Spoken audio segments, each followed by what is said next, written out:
America युद्ध में जब हारने लगता है तो खूंखार हो जाता है, इतना खूंखार कि फिर सभी हथियारों से दुश्मन को दहलाता है। ट्रंप ने साफ कह दिया है कि ईरान को जैसे भी हो हद में लाओ, ईरान को एटम प्रोग्राम पर फौरन समझौता करवाओ। अगर ईरान नहीं तैयार होता है तो फिर B-2 से बमबारी करो या टॉमहॉक से मारो, F-35 से हमला करो या मिनटमैन फोड़ो।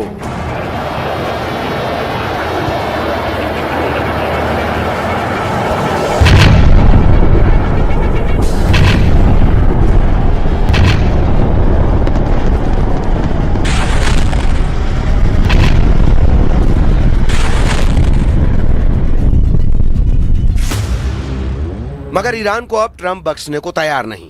ट्रंप को अब ईरान की धज्जियां उड़ाने से कोई रोक नहीं सकता। ट्रंप की ईरान ने इतनी परीक्षा ले ली है कि वो होश खो बैठे हैं। ईरान ने कतर में जो कांड किया है उसे ट्रंप ने अपनी इज्जत का सवाल बना लिया है। जैसे ही ईरान की चालबाजी ट्रंप को पता लगी है, उन्होंने फौरन इमरजेंसी वॉर मीटिंग बुलाई। ट्रंप ने रक्षा मंत्री पीट हेग्सेथ और जॉइंट चीफ्स ऑफ स्टाफ के चेयर जनरल डैन केन के साथ वॉर मीटिंग खत्म कर ली है। मुमकिन है जल्द ट्रंप फिर से ईरान को फोड़ने वाला ऑर्डर रिलीज कर दें।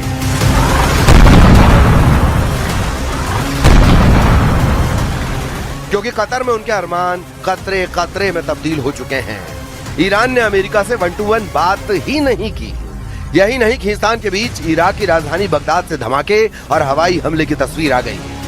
वहां अमेरिकी दूतावास पर ड्रोन अटैक हुआ।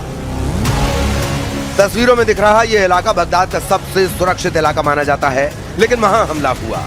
रात में हुए हमले से पूरा इलाका गूंज उठा।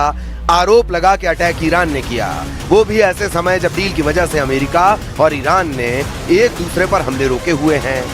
तो ऐसा कहीं से नहीं लग रहा कि ईरान अमेरिका से कोई बातचीत करने के मूड में है। बगदाद में अमेरिकी दूतावास ने तो जंग फिर से शुरू होने का खतरा भी बढ़ा दिया है।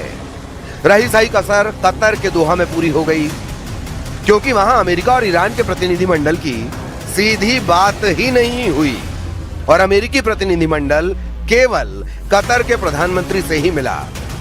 कतर में ट्रंप को चकमा देने के बाद ईरान ने यह धमकी भी दे डाली है कि वो युद्ध के लिए तैयार है।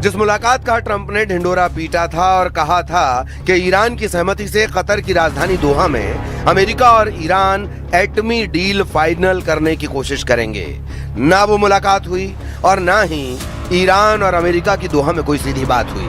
हुआ बस इतना कि दोहा पहुंचे अमेरिकी राष्ट्रपति डोनाल्ड ट्रंप के डेलीगेशन ने कतर के प्रधानमंत्री शेख मोहम्मद बिन अब्दुल रहमान अल थानी से मुलाकात की। अमेरिका की ओर से दोहा पहुंचने वालों में पश्चिम एशिया में अमेरिका के दूत स्टीव विटकॉफ और ट्रंप के सलाहकार और दामाद जेरेड कुशनर शामिल थे। कहा जा रहा था कि दोनों ईरान से बात करके होर्मुज और दूसरे मुद्दों का कोई समाधान निकालेंगे, लेकिन ऐसा कुछ नहीं हुआ। हालांकि जेडी वेंस ने दुनिया को ऑल इज वेल वाली स्थिति दिखाने की पूरी कोशिश की। We want durable commitments that are verifiable and backed up by inspections that Iran will denuclearize their entire country. Some days actually more oil coming out of the strait than came out before the war even started. So there's this element of the, where the world oil economy is kind of getting back into gear. That's going to take a little bit of time, but you've already seen the prices come way down.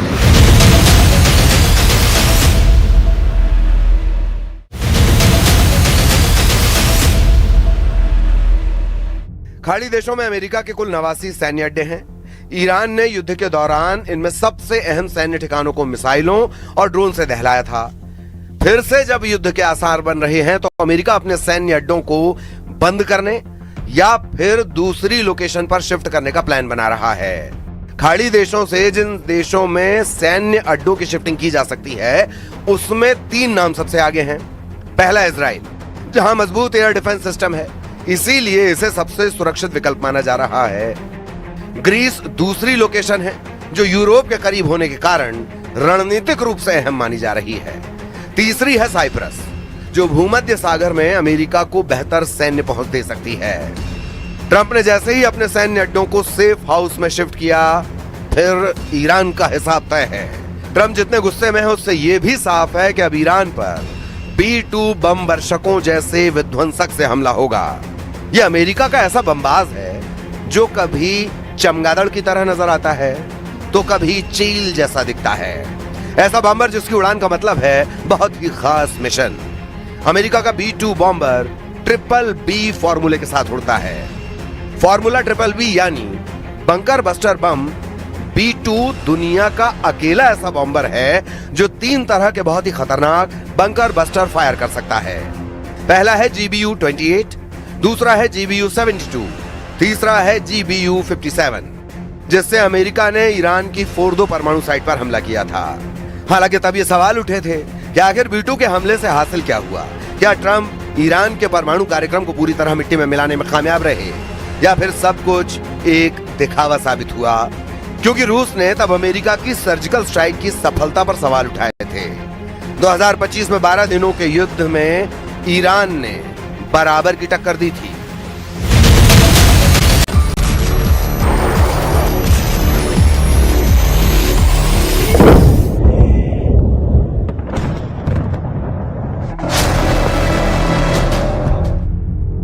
America युद्ध में जब हारने लगता है तो खूंखार हो जाता है, इतना खूंखार कि फिर सभी हथियारों से दुश्मन को दहलाता है।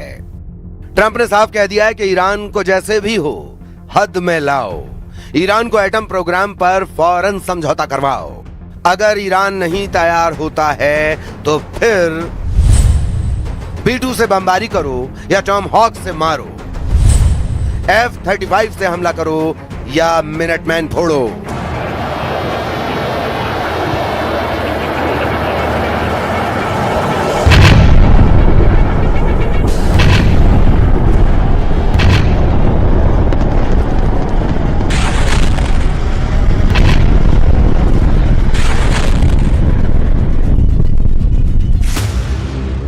मगर ईरान को अब ट्रंप बख्शने को तैयार नहीं।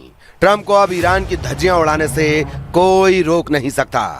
ट्रंप की ईरान ने इतनी परीक्षा ले ली है कि वो होश खो बैठे हैं। ईरान ने कतर में जो कांड किया है उसे ट्रंप ने अपनी इज्जत का सवाल बना लिया है।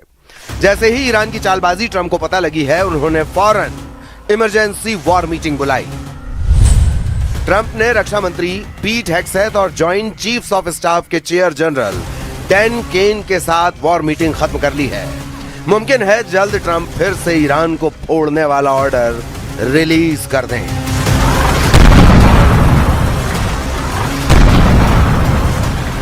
क्योंकि कतर में उनके अरमान कतरे कतरे में तब्दील हो चुके हैं। ईरान ने अमेरिका से 1-to-1 बात ही नहीं की। यही नहीं, खींचतान के बीच इराक की राजधानी बगदाद से धमाके और हवाई हमले की तस्वीर आ गई। वहां अमेरिकी दूतावास पर ड्रोन अटैक हुआ। तस्वीरों में दिख रहा यह इलाका बगदाद का सबसे सुरक्षित इलाका माना जाता है, लेकिन वहां हमला हुआ। रात में हुए हमले से पूरा इलाका गूंज उठा। आरोप लगा कि अटैक ईरान ने किया, वो भी ऐसे समय जब डील की वजह से अमेरिका और ईरान ने एक दूसरे पर हमले रोके हुए हैं। तो ऐसा कहीं से नहीं लग रहा कि ईरान अमेरिका से कोई बातचीत करने के मूड में है। बगदाद में अमेरिकी दूतावास ने तो जंग फिर से शुरू होने का खतरा भी बढ़ा दिया है। रही सही कसर कतर के दोहा में पूरी हो गई, क्योंकि वहां अमेरिका और ईरान के प्रतिनिधिमंडल की सीधी बात ही नहीं हुई और अमेरिकी प्रतिनिधिमंडल केवल कतर के प्रधानमंत्री से ही मिला। कतर में ट्रंप को चकमा देने के बाद ईरान ने यह धमकी भी दे डाली है कि वो युद्ध के लिए तैयार है।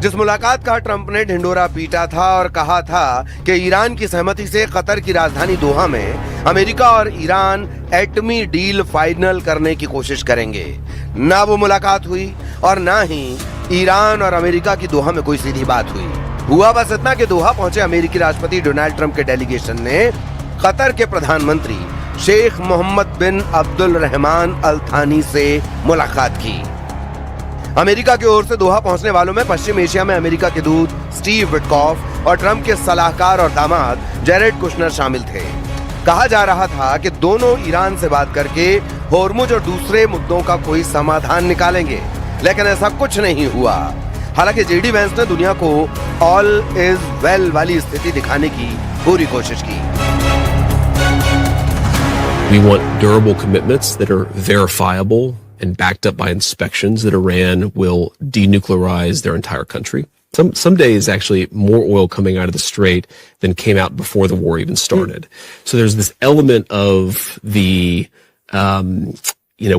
where the world oil economy is kind of getting back into gear. That's going to take a little bit of time, but you've already seen the prices come way down.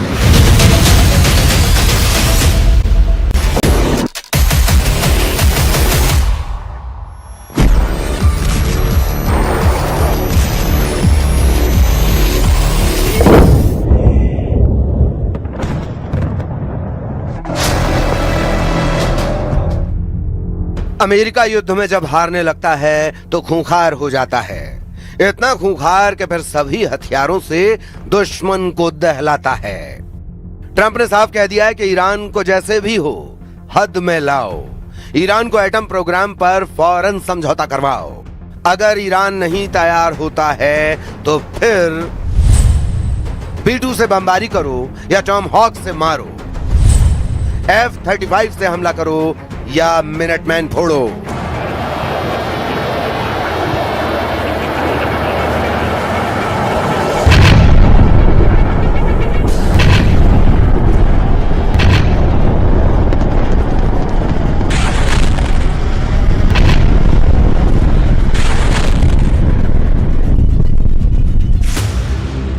मगर ईरान को अब Trump बख्शने को तैयार नहीं। Trump को अब Iran की धज्जियां उड़ाने से कोई रोक नहीं सकता। ट्रंप की ईरान ने इतनी परीक्षा ले ली है कि वो होश खो बैठे हैं। ईरान ने कतर में जो कांड किया है उसे ट्रंप ने अपनी इज्जत का सवाल बना लिया है। जैसे ही ईरान की चालबाजी ट्रंप को पता लगी है, उन्होंने फौरन इमरजेंसी वॉर मीटिंग बुलाई। ट्रंप ने रक्षा मंत्री पीट हेग्सेथ और जॉइंट चीफ्स ऑफ स्टाफ के चेयर जनरल डैन केन के साथ वॉर मीटिंग खत्म कर ली है। मुमकिन है जल्द ट्रंप फिर से ईरान को फोड़ने वाला ऑर्डर रिलीज कर दें।